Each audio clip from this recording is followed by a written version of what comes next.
책 추모, 책을 추천해드리고 읽어드리는 목사 임상훈입니다. 책 추목에서 129번째로 읽어드리는 책은 필립 헤네슨이 쓴 열매 맺다입니다. 시대의 분별과 성령의 열매라는 부제목이 달려 있습니다. 서강대 강영한 교수는 이 책을 이렇게 추천합니다. 유교와 불교는 뿌리를 중시한다. 그래서 순서나 뿌리로 돌아감을 강조한다.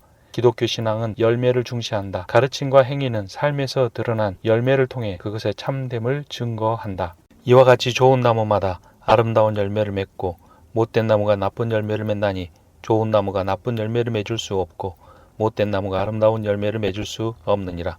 아름다운 열매를 맺지 아니하는 나무마다 지켜 불에 던져지느니라. 이러므로 그들의 열매로 그들을 알리라. 만일 우리가 성령으로 살면 또한 성령으로 행할지니라. 아멘. 교회를 평가할 때 최고로 좋은 곳이기도 하고 최악의 장소이기도 하다라고 말한다.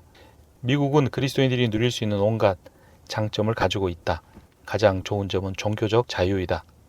그래서 그리스도인이 미국보다 신앙생활을 하기에 더 좋은 나라는 없다고 생각한다. 하지만 미국에도 약점이 있다. 문화 속의 신앙생활을 방해하는 요소가 많은 것이다. 기독신앙에 대한 문화 엘리트층의 대대적 비판, 학교에서의 기도 금지, 국가적인 차원에서의 도덕적 몰락 등이 그것이다. 이런 식으로 명목상의 기독교에 불과해진다면 우리는 우리의 신앙을 열매로서 증명하지 못할 수도 있는 것이다.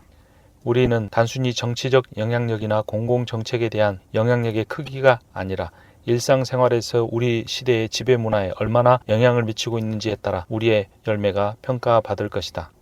구원받았습니까? 같은 단순한 질문에 대한 응답이 아니라 성령의 열매를 자신의 인격과 삶과 말을 통해 맺고 있는지 잘 살펴야 한다. 나는 참 포도나무여 내 아버지는 농부라. 물은 내게 붙어있어 열매를 맺지 아니하는 가지는 아버지께서 그것을 제거해버리시고 무릇 열매를 맺는 가지는 더 열매를 맺게 하려 하여 그것을 깨끗하게 하시느니라. 자기의 육체를 위하여 심는 자는 육체로부터 썩어질 것을 거두고 성령을 위하여 심는 자는 성령으로부터 영생을 거두리라.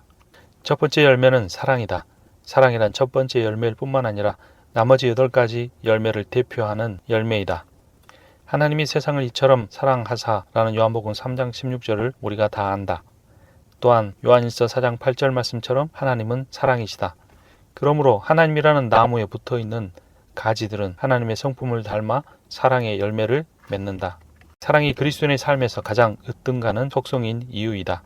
사랑이 프리즘을 통과하면 여러 색깔로 나뉘는 빛처럼 8가지의 여러 가지 열매를 맺게 되는 것이다. 희락과 화평과 오래 참음과 자비와 양선과 충성과 온유와 절제 같은 열매는 사랑의 다른 이름인 것이다. 이 열매들이 사랑을 떠나는 존재할 수 없기 때문에 사랑에 더해지는 그 무엇도 아니다. 우리가 아직 죄인 되었을 때 그리스도께서 우리를 위하여 죽으심으로 하나님이 우리에 대한 자기의 사랑을 확증하셨다. 긍휼이 풍성하신 하나님이 우리를 사랑하신 그 큰 사랑을 인하여 허물로 죽은 우리를 그리스도와 함께 살리셨고 너희는 은혜로 구원을 받은 것이라. 하나님의 사랑은 변함없는 사랑이고 하나님의 사랑은 아무도 끊을 수 없는 강력한 사랑이고 하나님의 사랑은 우리를 위해 고난받으시는 사랑이다.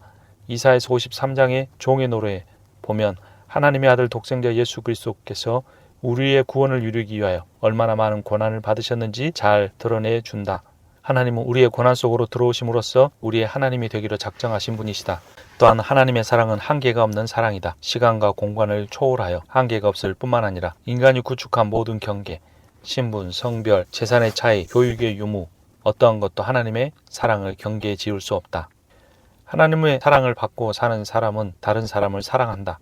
누구든지 하나님을 사랑하노라 하고 그 형제를 미워하면 이는 거짓말하는 자니 보는 바 그 형제를 사랑하지 아니하는 자는 보지 못하는 바 하나님을 사랑할 수 없느니라. 요한일서 4장. 그러므로 사랑을 받는 자녀같이 너희는 하나님을 본받는 자가 되고 그리스도께서 너희를 사랑하신 것 같이 너희도 사랑 가운데서 행하라. 우리도 형제들을 위하여 목숨을 버리는 것이 마땅하니라. 말과 혀로만 사랑하지 말고 행함과 진실함으로 하자. 요한일서 3장. 이 시대는 소비하는 시대다. 모든 것을 돈의 가치로 평가한다. 하지만 이 세상에는 돈의 가치로 평가할 수 없는 것이 너무나 많다. 어머니가 자녀를 양육하기 위해서 집안일을 하는 것, 가족들을 위해 음식을 준비하는 것, 이웃을 섬기는 일 등 이러한 것들은 돈으로 매길 수 없는 것들이지만 하나님의 사랑을 이웃들에게 실천하는 가장 중요한 요소이다. 우리는 기독교라는 상품을 파는 판매자가 아니다. 우리는 우리가 받은 하나님의 조건 없는 사랑을 다른 사람에게 실천하는 그리스도의 제자들이요 하나님의 자녀들이다. 하나님의 사랑은 기쁨으로 이어진다. 개역성경은 희락이라고 번역하였다. 기쁨에는 근원이 있다. 내 아이들은 내 삶의 기쁨이다. 그녀를 나는 다시 보게 되어 기뻤다. 사랑하는 사람은 우리에게 기쁨을 준다. 사랑하는 사람은 기쁨을 얻는다. 신랑이신 예수 그리스도의 신부로 부름받았기에 예수 그리스도를 기뻐한다. 기쁨과 즐거움은 다르다. 굶주릴 때 좋은 음식을 즐기는 것과 가장 친한 친구와 함께 좋은 음식을 먹는 기쁨은 다른 것이다. 기쁨이란 우리가 찾고 있던 것을 발견할 때 오는 만족감이다. 은혜를 뜻하는 그리스어 카리스와 기쁨으로 번역되는 대표적인 단어 카라는 비슷한 어근을 가지고 있다. 진정한 기쁨이란 하나님께서 조건 없이 베풀어 주시는 은혜로 말미암아 얻는 것이다. 하나님은 우리를 두려움에서 해방시켜 사랑과 기쁨의 세상으로 인도하신다. 보라, 내가 새하늘과 새 땅을 창조하나니 이전 것들은 기억되거나 마음에 생각나지 아니할 것이라. 너희는 내가 창조한 것으로 말미암아 영원히 기뻐하고 즐거워할지니라. 사도 바울은 자신의 소망과 기쁨과 면류관이 자신이 전도하여 예수를 믿게 한 사람들이라고 말한다. 우리가 하나님을 기쁨으로 삼을 때 우리는 이웃을 기쁨으로 삼을 수 있게 된다. 하나님은 소외되었던 자들이 돌아오면 기뻐하신다라고 말한다. 참된 기쁨과 행복은 오로지 하나님 안에서만 찾을 수 있고 하나님의 사랑을 실천하라는 그 명령에 순종할 때 얻는 것이다. 고난은 주님 안에 있는 신자들의 기쁨을 빼앗지 못한다. 바울과 실라는 빌립보에서 매를 맞고 감옥에 갇혔지만 그들은 기뻐하며 하나님을 찬송하고 기도했다. 그럴 때 감옥 문이 열리고 감옥을 지키던 간수와 그의 가족이 구원받는 놀라운 역사가 일어난다. 또한 그리스도인의 기쁨은 소망과 깊이 연결되어 있다. 우리가 하나님께 소망을 둘 때, 그리스도에게 소망을 줄 때 기뻐할 수 있다. 그날에 기뻐하고 뛰놀라. 하늘에서 너희 상이 큼이라. 그들의 조상들이 선지자들에게 이와 같이 하였느니라. 우리가 고통과 고난 자체를 기뻐하는 것은 아니다.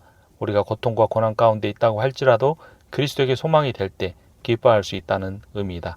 내 형제들아, 너희가 여러 가지 시험을 당하거든 온전히 기쁘게 여기라. 이는 너희의 믿음의 시련이 인내를 만들어내는 줄 너희가 알미라. 이는 너희로 온전하여 구비하여 조금도 부족함이 없게 하려 함이라.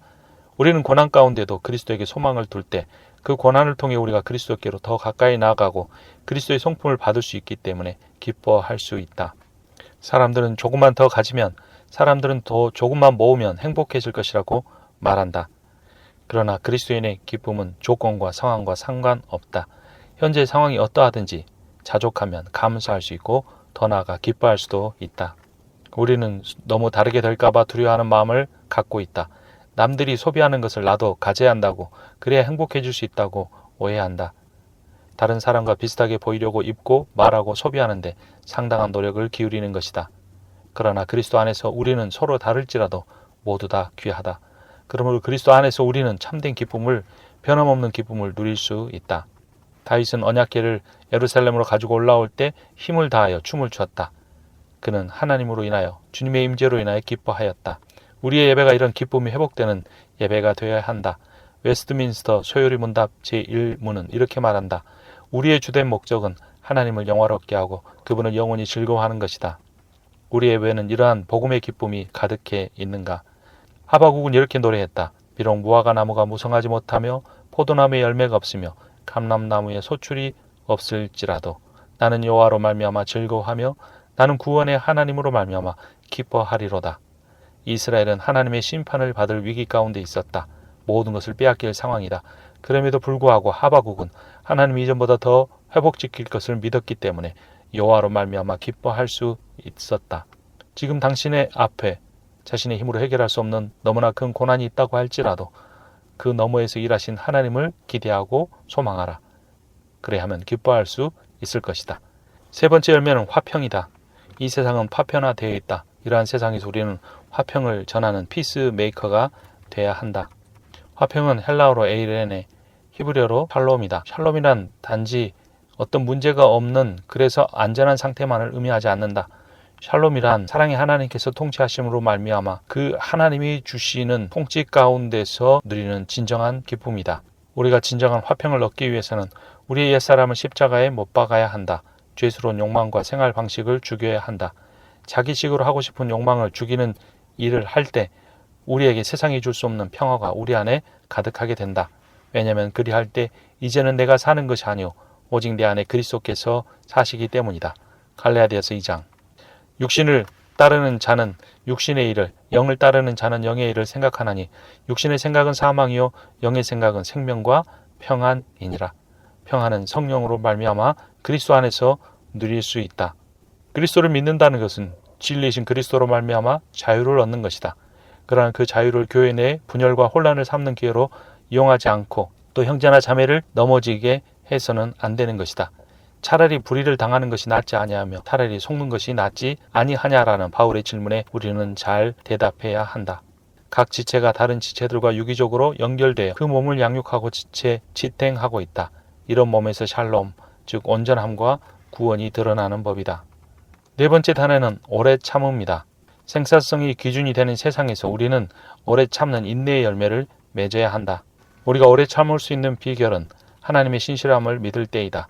사랑하는 자들아, 주께는 하루가 천년 같고 천년이 하루 같다는 한 가지를 잊지 말라. 주의 약속은 어떤 이들이 더디다고 생각하는 것 같이 더딘 것이 아니라 오직 주께서는 너희를 대해 오래 참으사 아무도 멸망하지 않고 다 회개하기에 이르기를 원하시느니라. 하나님의 인내에는 어떤 목적이 있다. 바로 사랑의 구원이다. 그러므로 우리는 천년을 하루같이 여기시는 하나님으로 말미암아 우리 삶에 원하는 일들이 이루어지지 않고 있다고 할지라도 하나님을 신뢰함으로 기다릴 수 있다. 우리는 오래 참음으로 사랑 가운데서 서로 용납하고 평안에 매는 줄로 성령이 하나 되게 하신 것을 지켜야 한다. 어떤 사람에 대해 한 번이나 두 번, 세 번 참는 것이 아니라 오래 참아야 한다. 이 세상은 시간을 세분하고 조정하는 문화를 가지고 있다. 해가 뜨고 지는 것, 달이 공전하는 것, 지구가 공전하는 것을 따라 하루와 달과 1년을 따라 시간을 생각한다. 시간은 금이다. 시간은 돈이다 라고 강조한다. 어떤 교회는 30분의 예배, 1시간의 예배를 분단위, 초단위로 쪼개어서 계획을 세운다고 한다. 시간을 이런 식으로 보는데 너무나 익숙해진 나머지 우리들은 기다리는데 조급하는 사람이 되고 말았다. 시간의 정밀한 분할과 조정은 여러 가지 장점을 갖고 있지만 우리를 시간의 노예로 만들었다는 점을 부인할 수는 없다. 우리는 너무나 시계의 노예가 되어 살고 있기 때문에 그것을 의식하지도 못할 때가 많다. 시간을 자신의 소유물이라고 생각하지 말라. 우리는 우리의 인생이 시간이 얼마나 남아있는지 알지 못한다. 빨리빨리 문화가 성장하고 있다. 현대인들은 속도에 미치도록 집착하고 있다. 제한된 시간에 하고 싶은 일이 너무나 많아지고 있기 때문에 시간을 오히려 잘못 사용하고 있는 것이다. 시간이 조금만 더 있었으면 하고 바랄 때가 얼마나 많은가. 우리는 시간이 부족하다고 늘 불평을 늘어놓는다. 하지만 시간을 우리가 통제할 수 없다. 시간의 주인은 하나님이시다. 하나님의 때를 기다려야 한다. 이것이 성령의 매우 중요한 열매 중에 하나임을 잊지 말라. 가장 중요한 것이 목적지에 도달하는 일이라고 생각하지만 거기에 이르는 여정도 매우 중요하다는 사실을 깨달아야 한다. 얼마나 빨리 그 일을 이루느냐 보다 지금 이루려고 하는 그 일 가운데 하나님이 계시는지를 늘 점검하라. 하나님께서는 이스라엘 백성과 함께 40년을 광야에서 지내셨다. 예수님은 사역을 준비하는데 30년이라는 세월을 기다리셨다. 하나님은 보통의 걸음으로 걸어가시는 시속 6km의 하나님이시다. 그런데 예수 그리스도는 움직일 힘을 잃은 채 못 박히셨다. 시속 6km의 속력으로도 걷지 않으셨다. 마침표. 못 박히신 것보다 더 느린 것이 어디에 있겠는가. 하나님은 사랑이시기에 천천히 걷다가 십자가에서 완전히 멈추셨다. 그곳에서 우리를 영원히 기다리고 계신다. 과거에 하나님이 행하셨던 창조의 역사를 기억하고 앞으로 미래에 다가올 구원의 완성을 소망하라. 과거가 하나님의 것이었으므로 미래 역시 하나님이 통치하신다. 미래에 대해서 두려워 말라. 미래는 하나님께 속해 있다. 그러니 우리는 오래 참고 사랑하는 일에 힘써야 한다. 더디 가더라도 연약한 자들과 함께 가야 한다. 8번째 창조의 날인 주일을 기억하라. 예수께서 부활하신 날이다. 그날 모든 시간을 다 잊어버리고 하나님을 찬양하고 예배하는 일에 서로 사랑하고 교제하는 일에 힘쓰라. 새 창조가 옛 창조 속으로 뚫고 들어왔고 미래가 현재로 뚫고 오는 날이 바로 주님의 날이다. 홀로 서기를 강조하는 세상에서 우리가 맺어야 할 또 하나의 열매는 자비이다. 자비에 해당되는 헤세드는 사랑으로 번역되기도 한다. 한결같은 사랑, 충성스러운 사랑이라는 의미이다. 친절, 인자, 자비, 선함, 인애 등으로 번역되기도 한다. 여호와께서 내게 구하시는 것이 오직 정의를 행하며 인자 헤세드를 사랑하며 겸손하게 내 하나님과 함께 행하는 것이 아니냐. 자비는 히브리어 토부에 번역되기도 한다. 내 평생의 선하심이라는 표현에 하나님의 선하심, 자비가 드러난다. 하나님의 자비하심과 하나님의 한결같은 사랑은 너무나 가깝기에 동의어로 취급되기도 한다. 여호와께 감사하라. 그는 선하시며 그의 인자하심이 영원함이로다. 우리는 약하게 보이기 싫어서 혼자 힘으로 일을 처리하려고 할 때가 있다. 다른 사람의 도움받는 것을 싫어한다. 그러나 우리는 서로를 필요로 하는 존재라는 사실을 잊어서는 안 된다. 우리는 서로를 의존하며 살아가야 하는 공동체이다. 친절한 행위를 주고받는 일이 우리를 서로 묶어준다. 서로에 대해서, 자신에 대해서 자비해야 한다. 하나님 우리에게 자비로우신 것처럼 말이다. 우리는 우리가 얼굴도 모르는 수백에 수천에 달하는 사람들에게 신세를 지며 산다. 도로를 만든 사람들, 청소하는 사람들, 공장에서 물건을 만드는 사람들 덕분에 우리가 편한 생활을 하고 있다. 우리는 그러므로 우리가 잘 알지 못하는 사람들을 향하여서도 늘 자비를 베풀어야 한다. 우리는 자율적인 개인이지만 동시에 믿음의 형제 자매들에게 의존되어 있는 존재이다. 당신의 도움을 필요로 할 거라고 생각하지 마세요. 내 일은 내가 잘 알아서 할 테니까요. 이것은 교만한 말이다. 하나님은 인간의 약함을 통해 일하시는 것을 기뻐하신다. 사도 바울은 육체에 있는 가시를 제거해달라고 3번이나 간구했지만 하나님은 나의 은혜가 너에게 족하다. 이는 나의 능력이 약한 데서 온전하심이라 라고 말씀하셨다. 우리가 하나님의 자비를 필요로 한다는 사실을 부끄러워하지 말라. 하나님은 연약한 우리, 자격이 없는 우리에게 자비 베풀어 주시는 것을 기뻐하신다. 우리에게 은사가 있다면 그것은 자랑하기 위한 것이 아니다. 성도를 온전하게 하여 봉사일을 하게 하고 그리스도의 몸을 세우기 위해서 필요한 것이다. 그래야 우리는 서로에게 자비를 베풀고 서로를 자신의 은사를 가지고 섬김으로써 그리스도의 장성한 분량이 충만한 데까지 이르게 된다. 6번째 열매는 양선이다. 자기 개발에 목숨을 건 세상에서 꼭 필요한 열매이다. 자기 개발 서적이 서점에서 가장 인기가 많다. 칭찬은 고래도 춤추게 한다. 긍정의 힘, 믿는 대로 된다. 불가능은 없다. 용기 있는 인생을 향한 도약 등의 책들이 잘 팔리고 있다. 몇백만 부씩 팔리는 베스트셀러이다. 홀로서기, 자수성가에 높은 가치를 두기 때문에 이런 책들이 잘 팔리는 것이다. 양선은 아가소시네라는 그리스어에서 왔다. 좋은 시계란 정확한 시계를 의미한다. 좋은 자동차라는 안전하고 빠르게 달리는 차를 의미한다. 목적이 그것의 선함을 결정한다는 것이다. 하나님은 선하신 분이시다. 왜냐하면 그분은 우리를 구원하시기에 모든 능력을, 성품을 갖추고 계시기 때문이다. 그는 선하심으로 그의 인자하심이 영원하다. 이 말은 하나님만이 우리를 구원하실 수 있다는 의미이다. 우리는 오직 은혜 안에 그리스도로 말미암아 거주하시는 성령의 사역으로만 새롭게 될 수 있다. 우리는 선한 일을 위하여 지심을 받았다. 신성한 성품에 참여하기 위해 구원받았다. 우리는 성령으로 말미암아 선을 행하며 열매 맺는 자가 되어야 한다. 바나바는 착한 사람이요 성령과 믿음이 충만한 사람이었다. 교회의 지도자가 되는 자격에 선행을 좋아하는 것이 포함되어 있다. 그러나 말세가 되면 사람들이 선한 것을 좋아하지 않게 될 것이다. 그리스도인은 양선, 선을 행해야 한다. 사랑 안에서 가장 귀히 여기며 화목해야 한다. 오래 참아야 한다. 개인의 선뿐만 아니라 공동선을 추구해야 한다. 우리 지역사회와 자신의 공동체 안에 힘들고 어려운 사람들을 찾아서 도와야 한다. 우리는 도둑질하지 않는 사람을 착한 사람이라고 말하지 않는다. 힘들고 어려운 사람을 돕는 사람을 양선하는 사람이라고 말할 수 있다. 하나님의 뜻은 우리가 예수처럼 살아가는 것이다. 예수께서 사랑하신 것처럼 낮아져 섬기신 것처럼 우리도 서로 사랑하며 섬기고 선을 행하며 살아야 한다. 이것이 양선의 열매이다. 하나님이 우리에게 선한 삶을 살라고 하시지만 우리는 그렇게 살지 못하는 것이 우리의 현실이다. 우리가 교회로 모이는 진정한 의미는 혼자서 할 수 없는 일을 공동체로서는 할 수 있기 때문이다. 교회다운 교회가 되기 위해서는 먼저 개인이 이렇게 연약한 삶을 살고 있는 죄를 고백할 수 있어야 한다. 오늘날 사회는 개인주의를 부추기지만 기독교인의 복음은 공동체임을 기억하라. 공동체 안에서 서로 선을 행하고 또 공동체로서 지역사회를 향하여 선을 행하라. 우리는 자신의 죄를 서로에게 고백하며 병이 낫기를 위하여 서로 기도해야 한다. 그래야 할 때 우리가 우리 연약함을 인정하고 서로의 도움을 받으며 더 나아가 선을 행할 수 있게 된다. 그러므로 우리는 기회 있는 대로 모든 이에게 착한 일을 하되 양선하되 더욱 믿음의 가정들에게 할지니라. 7번째 열매는 충성이다. 급변하는 세상에서 맺는 열매이다. 충성은 신실함, faithfulness로 번역되기도 한다. 히브리어 단어는 에메트나 에무나이다. 진실이라는 말로 번역되었다. 주의 사랑과 성실을 그치지 아니하시는 하나님을 기억하라. 이는 한결같은 사랑, 성실한 사랑을 의미한다. 단순한 복종이 아니고 사랑이라는 인격적 가운데서 이루어지는 참된 순종이다. 하나님은 저 멀리 계시는 추상적 하나님이 아니시다. 하나님 우리의 삶에 늘 함께 계시고 우리에게 자신의 뜻을 가르쳐 주신다. 우리는 그 뜻을 분별하고 그 뜻에 사랑으로 신뢰함으로 순종하는 삶을 살아야 한다.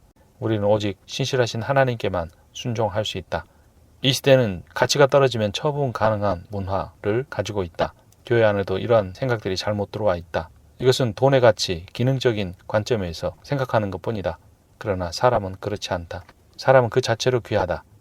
우린 다른 사람들에게 처분 가능한 존재로서 그들을 대하는 것이 아니라 신실한 태도로 그들을 대해야 한다. 서로가 서로에게 충성해야 한다. 신실해야 한다는 의미이다. 우리가 서로 신실하기 위해서 의무감에서 하는 것이 아니어야 한다. 우리는 사랑하기 때문에 서로에게 신실하고 충성할 수 있다. 우리는 하나님의 신실한 증인이다. 증인에 해당하는 마르티스는 순교자라는 의미이다. 하나님의 은혜로 죽음 앞에서도 신실할 수 있었던 증인들의 이야기이다. 제자의 길에는 값비싼 희생이 따른다는 점을 강력히 기억해야 한다. 우리는 그럼에도 불구하고 그리스도께서 하나님께 대해 충성한 것처럼 우리도 신실하신 그분께 충성해야 한다. 8번째 열매는 온유이다. 공격적인 세상에서 맺어야 할 열매이다. 미국에서는 100만 명 이상이 폭력으로 인해 사망한다고 한다. 온유함이 사라진 사회이다. 200만 명이 넘는 남편이 아내를 폭행하고 있다. 온유는 유순함, 겸손함으로 번역될 수도 있다. 온유의 반대말은 목이 곧다이다. 스데반이 공유에서 연설할 때 이스라엘 백성을 목이 곧고 마음과 귀에 할례를 받지 못한 자들이라고 말했다. 이는 성령을 거스리는 것, 소멸하는 것을 의미한다. 우리가 온유하지 못하다면 성령의 열매를 잃어버린 사람들이다. 그리스도는 과격하지 않아야 한다. 누구든지 자기를 높이는 자는 낮아지고 누구든지 자기를 낮추는 자는 높아질 것이다.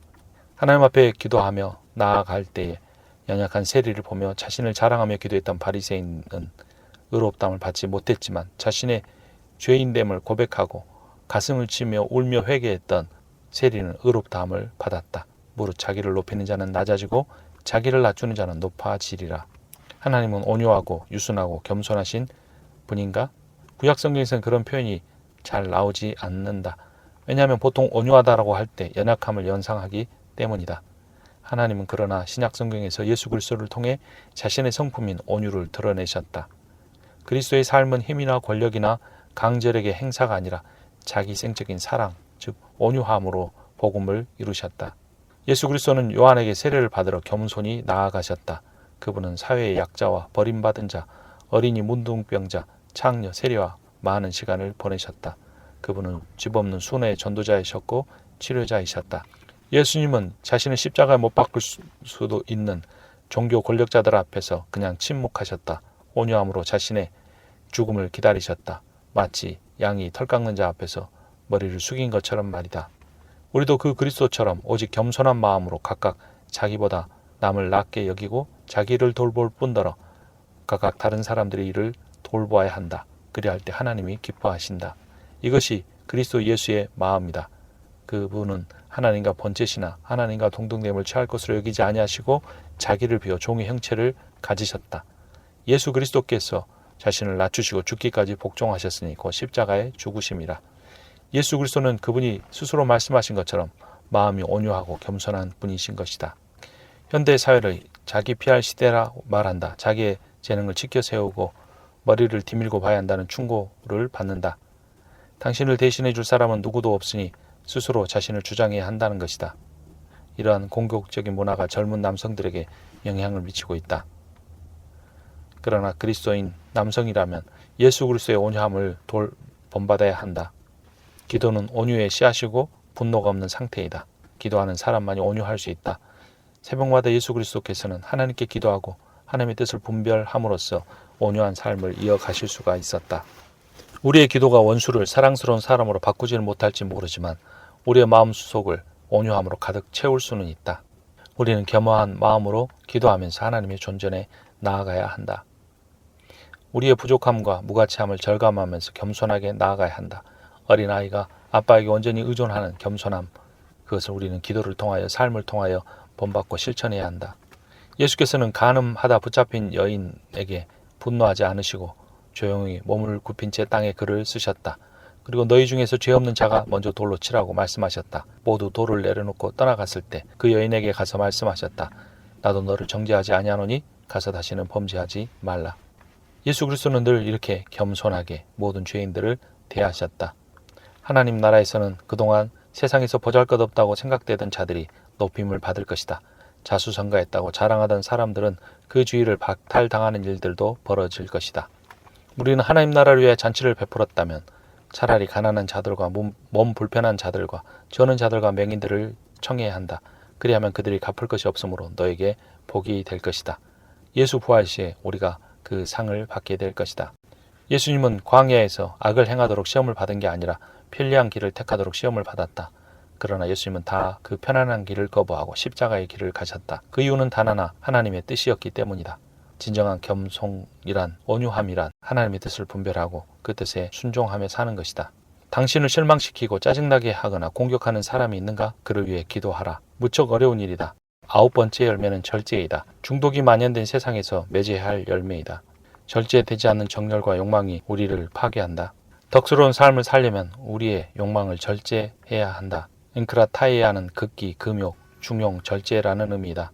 우리가 절제해야 할 것은 육체의 정욕, 육체의 욕심, 세상의 정욕 등이다.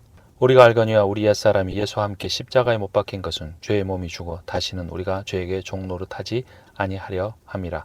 절제란 결국 자신을 십자가에 못 박는 일이다.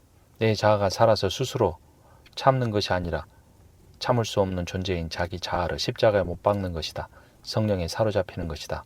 그러므로 마지막 열매인 절제도 오직 성령을 통해서만 맺을 수 있는 열매이다. 성령을 따라 행하고 육체의 욕심을 이루지 않는 것이다. 그리스도 예수의 사람들은 육체와 함께 그 정욕과 탐심을 십자가에 못 박았으므로 성령으로 사는 자는 마땅히 성령으로 행해야 한다.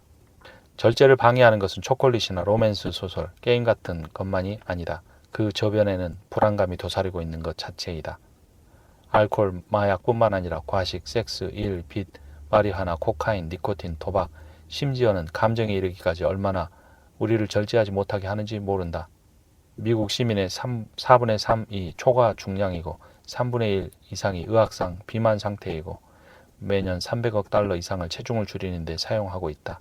그럼에도 불구하고 우리 사회는 절제를 키우는 것을 방해하고 오히려 무절제한 중독적인 행위를 조장하고 있다.